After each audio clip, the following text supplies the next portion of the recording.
Bedtime. Made by Michael Whitehouse. Found in www.creepypasta.org web link. Bedtime is supposed to be a happy event for a tired child. For me it was terrifying. While some children might complain about being put to bed before they have finished watching a film or playing their favorite video game, when I was a child, nighttime was something to truly fear. Somewhere in the back of my mind it still is. As someone who is trained in the sciences, I cannot prove that what happened to me was objectively real, but I can swear that what I experienced was genuine horror. A fear which in my life, I'm glad to say, has never been equaled. I will relate it to you all now as best I can, make of it what you will, but I'll be glad to just get it off of my chest. I can't remember exactly when it started, but my apprehension towards falling asleep seemed to correspond with my being moved into a room of my own. I was 8 years old at the time, and until then I had shared a room, quite happily, with my older brother. As is perfectly understandable for a boy 5 years my senior, my brother eventually wished for a room of his own, and as a result, I was given the room at the back of the house. It was a small, narrow, yet oddly elongated room, large enough for a bed and a couple of chests of drawers, but not much else. I couldn't really complain because, even at that age, I understood that we did not have a large house, and I had no real cause to be disappointed, as my family was both loving and caring.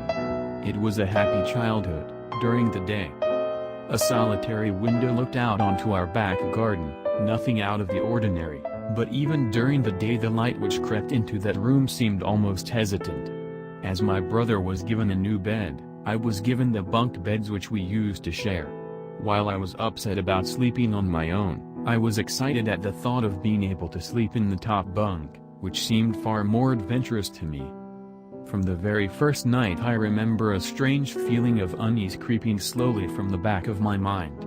I lay on the top bunk, staring down at my action figures and cars strewn across the green-blue carpet. As imaginary battles and adventures took place between the toys on the floor, I couldn't help but feel that my eyes were being slowly drawn towards the bottom bunk, as if something was moving in the corner of my eye. Something which did not wish to be seen. The bunk was empty, impeccably made with a dark blue blanket tucked in neatly, partially covering two rather bland white pillows. I didn't think anything of it at the time. I was a child, and the noise slipping under my door from my parents' television bathed me in a warm sense of safety and well-being. I fell asleep. When you awaken from a deep sleep to something moving, or stirring, it can take a few moments for you to truly understand what is happening. The fog of sleep hangs over your eyes and ears even when lucid. Something was moving, there was no doubt about that. At first I wasn't sure what it was. Everything was dark, almost pitch black, but there was enough light creeping in from outside to outline that narrowly suffocating room. Two thoughts appeared in my mind almost simultaneously. The first was that my parents were in bed because the rest of the house lay both in darkness and silence. The second thought turned to the noise. A noise which had obviously woken me. As the last cobwebs of sleep withered from my mind, the noise took on a more familiar form. Sometimes the simplest of sounds can be the most unnerving, a cold wind whistling through a tree outside, a neighbor's footsteps uncomfortably close, or, in this case, the simple sound of bed sheets rustling in the dark. That was it, bed sheets rustling in the dark, as if some disturbed sleeper was attempting to get all too comfortable in the bottom bunk. I lay there in disbelief, thinking that the noise was either my imagination, or perhaps just my pet cat finding somewhere comfortable to spend the night. It was then that I noticed my door, shut as it had been as I'd fallen asleep. Perhaps my mum had checked in on me and the cat had sneaked into my room then. Yes, that must have been it. I turned to face the wall, closing my eyes in the vain hope that I could fall back to sleep. As I moved, the rustling noise from underneath me ceased. I thought that I must have disturbed my cat, but quickly I realized that the visitor in the bottom bunk was much less mundane than my pet trying to sleep, and much more sinister. As if alerted to, and disgruntled by, my presence, the disturbed sleeper began to toss and turn violently, like a child having a tantrum in their bed. I could hear the sheets twist and turn with increasing ferocity. Fear then gripped me, not like the subtle sense of unease I had experienced earlier, but now potent and terrifying. My heart raced as my eyes panicked, scanning the almost impenetrable darkness. I let out a cry. As most young boys do, I instinctively shouted on my mother. I could hear something stir on the other side of the house, but as I began to breathe a sigh of relief that my parents were coming to save me, the bunk bed suddenly started to shake violently as if gripped by an earthquake, scraping against the wall. I could hear the sheets below me thrashing around as if tormented by malice. I did not want to jump down to safety as I feared the thing in the bottom bunk would reach out and grab me, pulling me into the darkness, so I stayed there, white knuckles clenching my own blanket like a shroud of protection. The wait seemed like an eternity. The door finally, and thankfully, burst open, and I lay bathed in light while the bottom bunk, the resting place of my unwanted visitor, lay empty and peaceful. I cried and my mother consoled me. Tears of fear, followed by relief, streamed down my face. Yet, through all of the horror and relief, I did not tell her why I was so upset. I cannot explain it, but it was as though whatever had been in that bunk would return if I even so much as spoke of it, or uttered a single syllable of its existence. Whether that was the truth, I do not know, but as a child I felt as if that unseen menace remained close, listening. My mother lay in the empty bunk, promising to stay there until morning. Eventually my anxiety diminished, tiredness pushed me back towards sleep, but I remained restless, waking several times momentarily to the sound of rustling bed sheets. I remember the next day wanting to go anywhere, be anywhere, but in that narrow suffocating room. It was a Saturday and I played outside, quite happily with my friends. Although our house was not large, we were lucky to have a long sloping garden in the back. We played there often, as much of it was overgrown and we could hide in the bushes, climb in the huge sycamore tree which towered above all else, and easily imagine ourselves in the throes of a grand adventure, in some untamed exotic land. As fun as it all was, occasionally my eye would turn to that small window, ordinary, slight, and innocuous.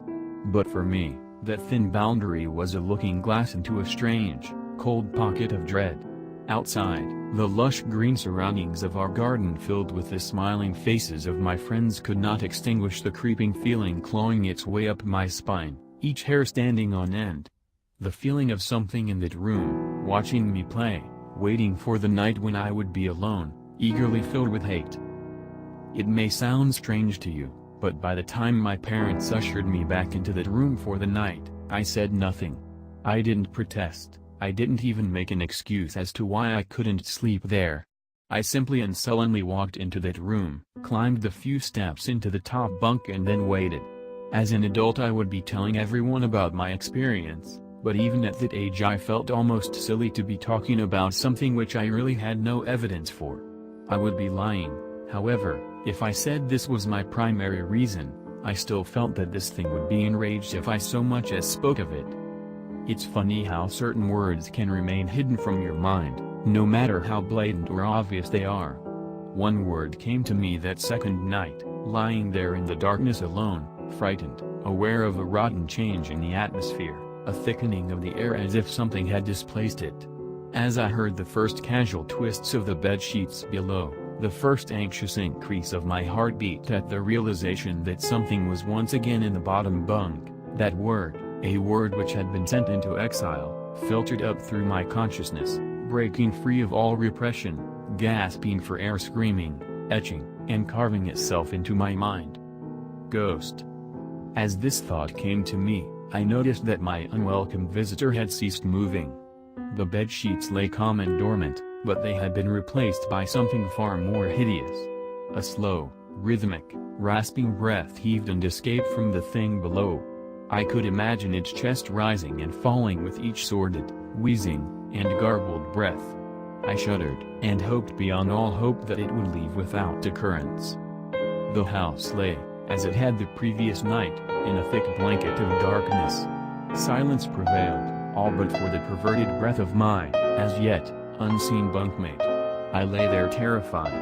I just wanted this thing to go, to leave me alone. What did it want? Then something unmistakably chilling transpired. It moved. It moved in a way different from before. When it threw itself around in the bottom bunk, it seemed unrestrained, without purpose, almost animalistic. This movement, however, was driven by awareness, with purpose, with a goal in mind. For that thing lying there in the darkness, the thing which seemed intent on terrorizing the young boy, calmly and nonchalantly sat up. Its labored breathing had become louder as now only a mattress and a few flimsy wooden slats separated my body from the unearthly breath below. I lay there, my eyes filled with tears. A fear which mere words cannot relate to you or anyone else coursed through my veins. I would not have believed that this fear could have been hidden, but I was so wrong. I imagined what this thing would look like, sitting there listening from below my mattress, hoping to catch the slightest hint that I was awake. Imagination then turned to an unnerving reality. It began to touch the wooden slabs which my mattress sat on. It seemed to caress them carefully, running what I imagined to be fingers and hands across the surface of the wood. Then, with great force, it prodded angrily between two slats, into the mattress. Even through the padding, it felt as though someone had viciously stuck their fingers into my side.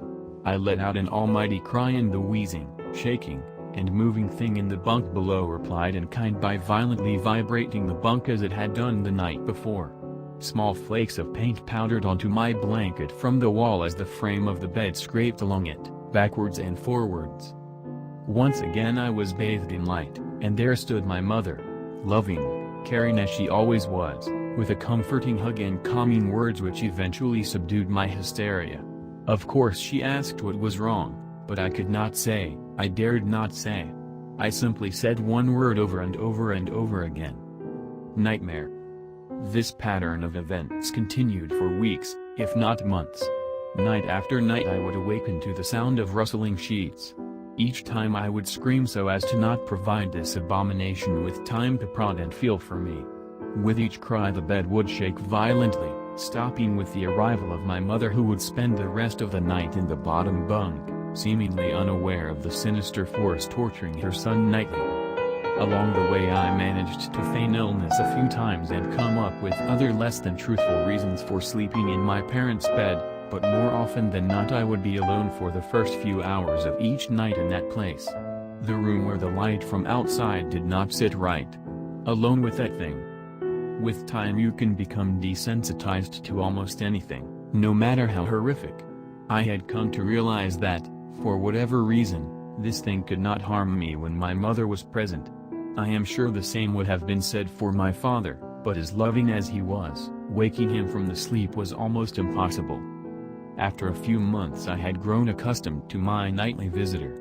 Do not mistake this for some unearthly friendship. I detested the thing. I still feared it greatly, as I could almost sense its desires and its personality, if you could call it that, one filled with a perverted and twisted hatred yet longing for me, of perhaps all things. My greatest fears were realized in the winter. The days grew short, and the longer nights merely provided this wretch with more opportunities. It was a difficult time for my family.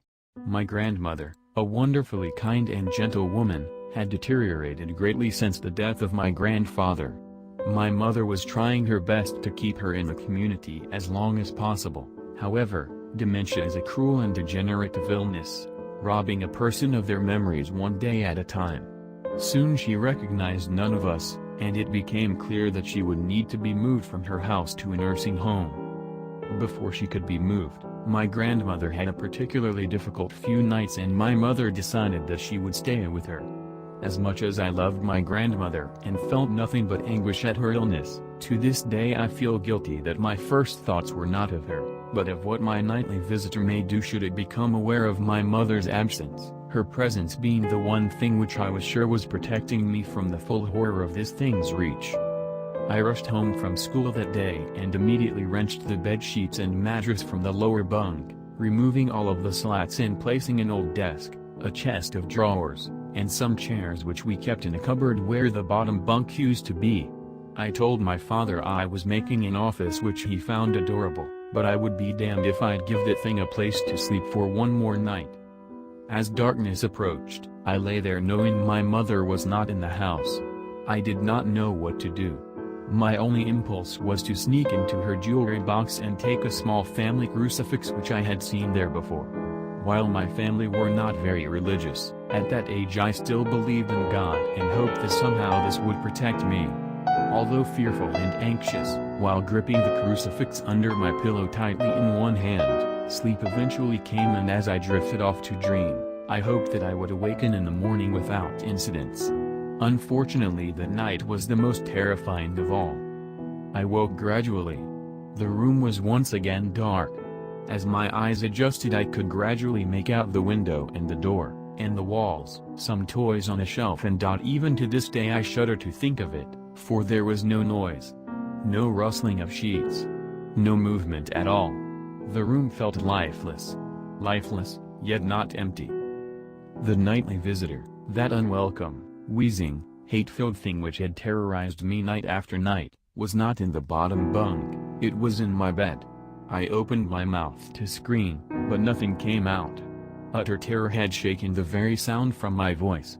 I lay motionless. If I could not scream, I did not want to let it know I was awake. I had not yet seen it, I could only feel it. It was obscured under my blanket.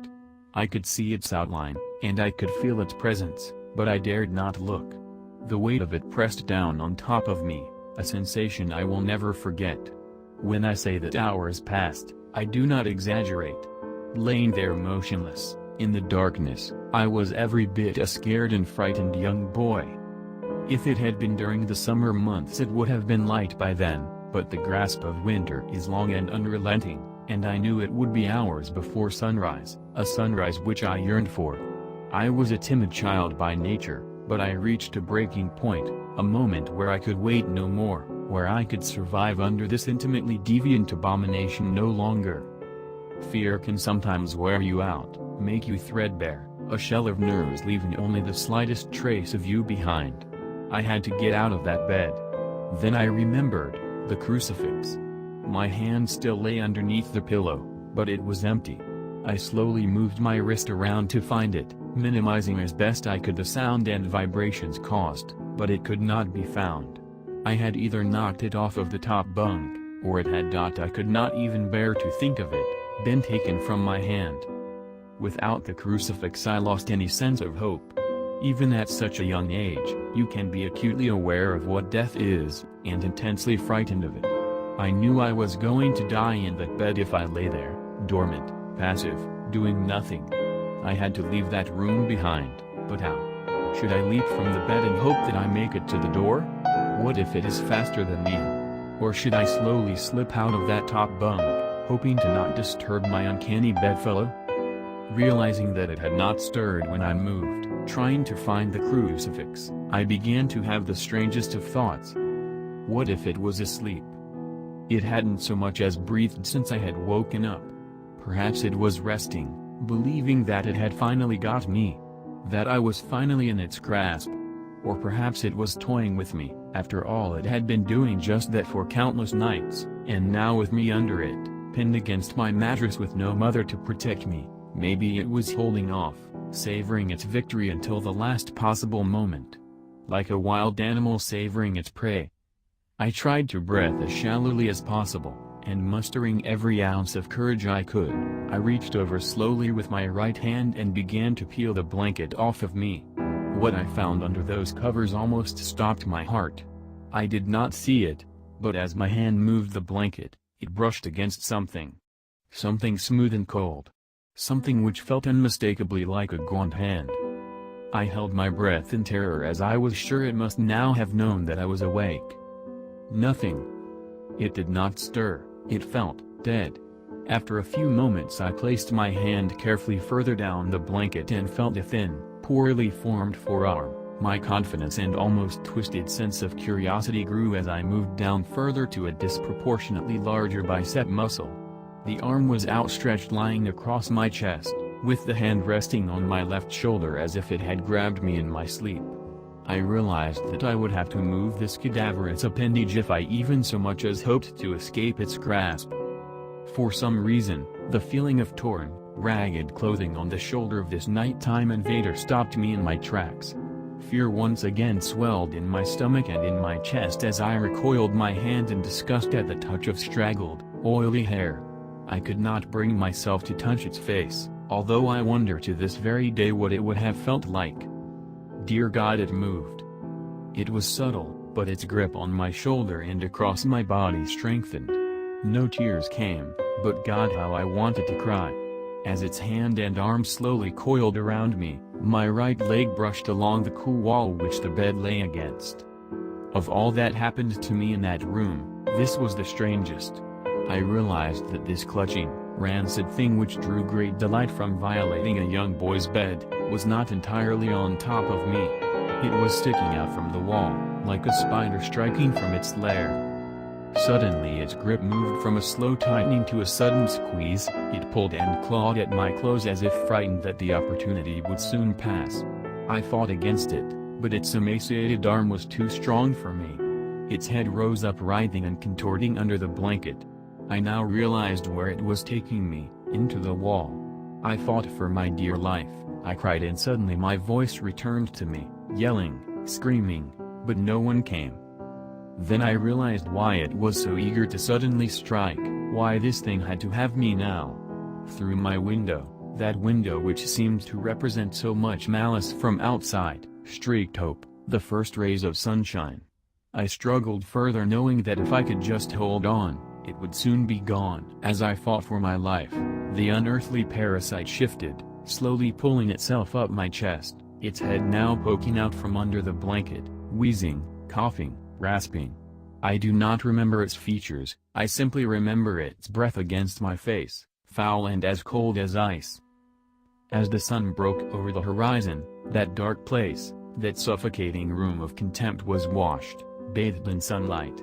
I passed out as its scrawny fingers encircled my neck, squeezing the very life from me. I awoke to my father offering to make me some breakfast, a wonderful sight indeed. I had survived the most horrible experience of my life until then, and now.